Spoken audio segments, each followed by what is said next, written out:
最近日本流感疫情当咧滚价，专家讲可能甲今年流行的病毒株的变种K分机有关系。疾管署讲，估计元旦了后，国内流感疫情可能会阁加悬，所以呼吁民众要是爱注疫苗，降低并发重症的风险。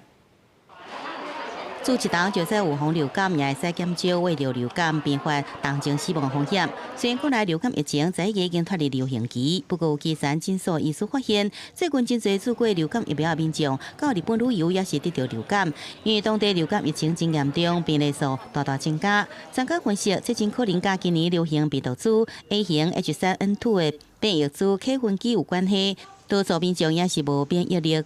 它是一个 K 分支啦，哈，那很有可能是这样子的原因。它大概在抗原性上面有一些变异，有高达7个，那所以导致于这样子，目前打的疫苗当中保护力稍微显弱。 疾管署讲，正全球流感疫情清悬，新变异株 K 分机的传播力较强，而且甲本季流感的疫苗株基因序列相关度较低，就算有注疫苗，也可能有突破性感染。也伫国内监测情况，这款新变异株占的比率已经达到90%，也将做国内主流的病毒株。加在最近也未观测到新变异株伫重症也有死亡的比例有这个清悬的情形。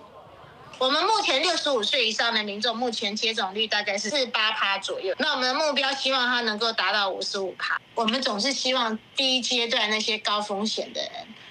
赶快去打。 疾管署强调，国际研究显示，今年流感疫苗伫预防感染的保护力可能受到影响，不过伫降低重症甲转移风险有明显效益。有国内流感疫情伫12月中上旬一个崛起来，加上最近天气变较寒，可能跨年了后搁再清悬，下一波流感的高峰真可能会伫过年前后。所以讲建议高风险的民众赶紧去注疫苗，保护家己也保护别人。